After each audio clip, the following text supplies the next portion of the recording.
नमस्कार दोस्तों, Indian money के यूट्यूब चैनल में एक बार फिर से आपका स्वागत है। मैं आपका दोस्त सीए सिद्धार्थ मेहरा।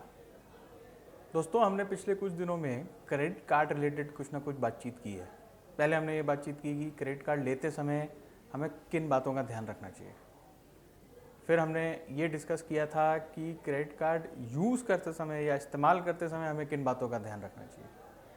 आपने देखा होगा मेरे इन दोनों डिस्कशन में एक कॉमन थीम था।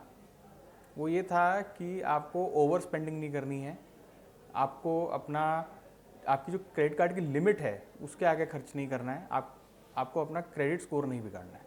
इससे क्या होगा, आप किसी ना किसी रूप में कोई डेट ट्रैप में ना फंस जाएं। आप अपने क्रेडिट कार्ड की लिमिट को यूज़ करते चले जा रहे हो, उस लिमिट को ब्रीच कर रहे हो, या आप टाइम से पैसा नहीं भर रहे हो, मिनिमम अमाउंट ड्यू वो नहीं भर रहे हो और ड्यू डेट निकल गई। फिर आपके ऊपर कोई ऐसी सिचुएशन आ गई कि आपका कैश फ्लो की प्रॉब्लम है, जिसकी वजह से अब आप इतना बड़ा जो आपका अमाउंट पाइलअप होता जा रहा है उसको आप पे नहीं कर पा रहे हैं। उसका नतीजा क्या, इंटरेस्ट बढ़ता जा रहा है, लेट फी ऐड होती चली जा रही है इसमें।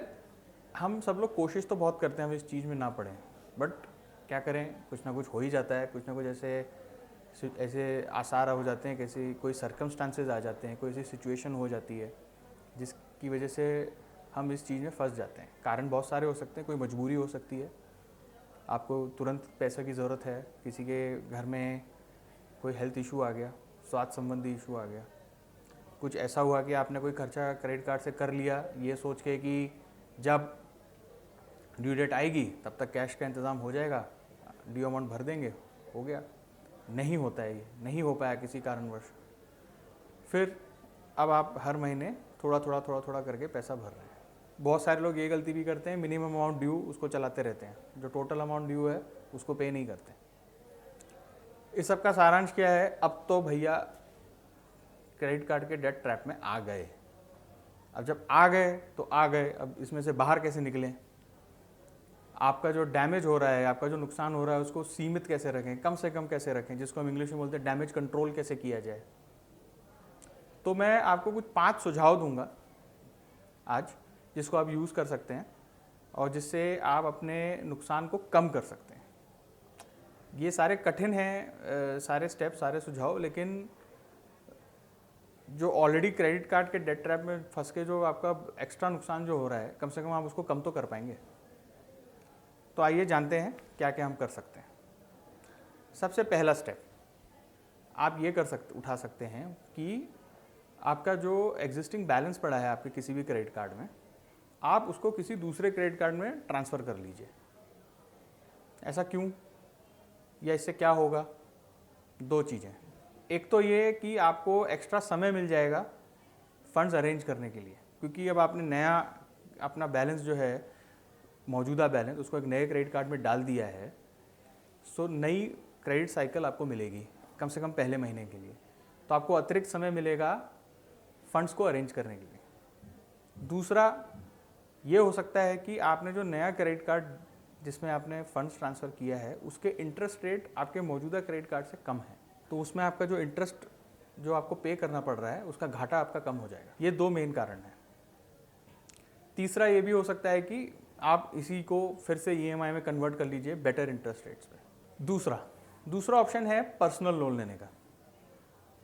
अब पर्सनल लोन आप बोलोगे फिर वही एक लोन हो गया, अब उसका भी ईएमआई दो। सो इसका बहुत ही सिंपल जवाब ये है कि पर्सनल लोन के जो इंटरेस्ट रेट्स होते हैं ना, वो क्रेडिट कार्ड के ड्यू अमाउंट पे जो इंटरेस्ट लग रहा होता है उससे काफ़ी कम होते हैं। क्रेडिट कार्ड पे आपको 3 से 4% हर महीने भरना पड़ेगा, जो कि पर्सनल लोन के केस में केवल 1%, 1.25%, 1.5%, इससे ज़्यादा नहीं होता। कुछ केसेस में 1% से कम भी होता है। दूसरा क्या होता है कि पर्सनल लोन में ज़्यादातर बैंक्स आपसे कोई कोलैटरल नहीं मांगते, आपको कोई चीज़ गिरवी रखने की ज़रूरत नहीं होती।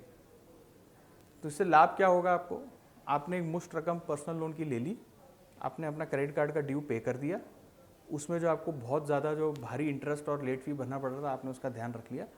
अब आपको केवल इसकी अपने पर्सनल लोन की ईएमआई भरते जाना है टाइम टू टाइम, और आपका जो नुकसान हो रहा था वो उसको आप कुछ हद तक आपने कम कर लिया है। तीसरा, टॉपअप लोन।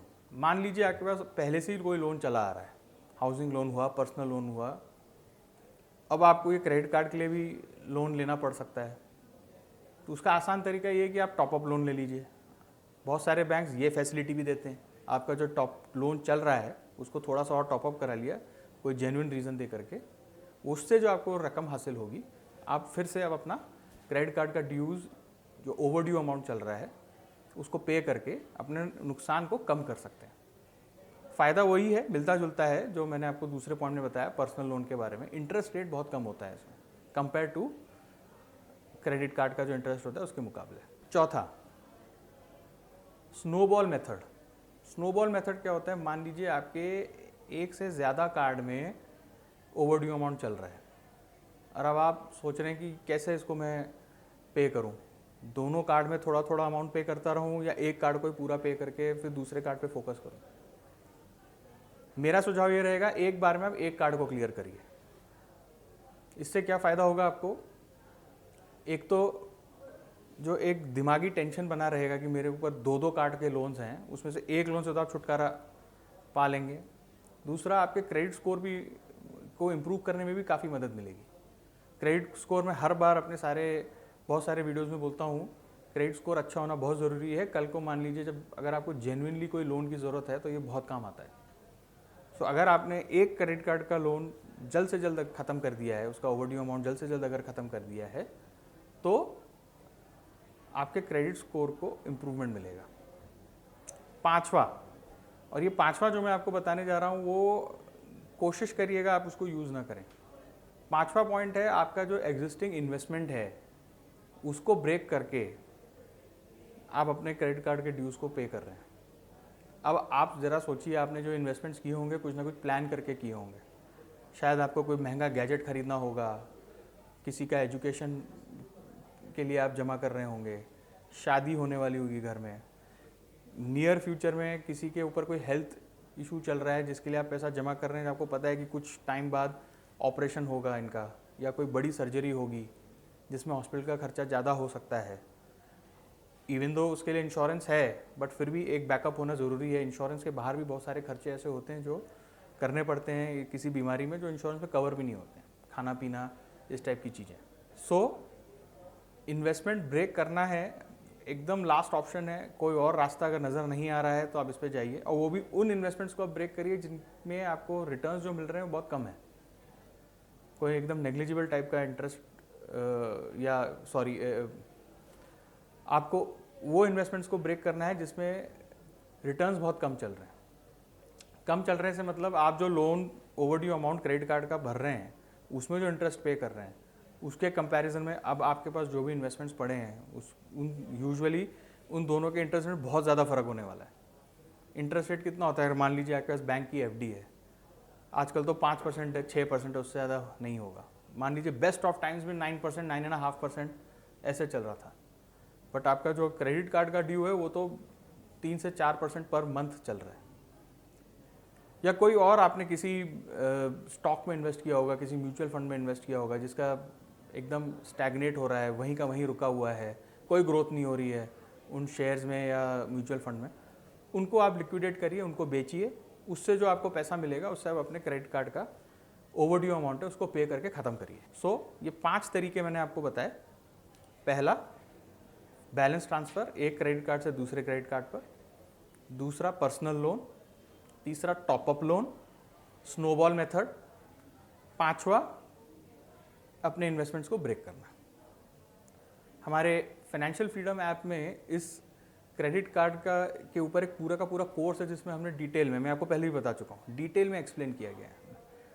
आप इस ऐप को डाउनलोड करिए प्ले स्टोर में या iOS में, और इसको अपनी सहूलियत के हिसाब से सब्सक्राइब करिए।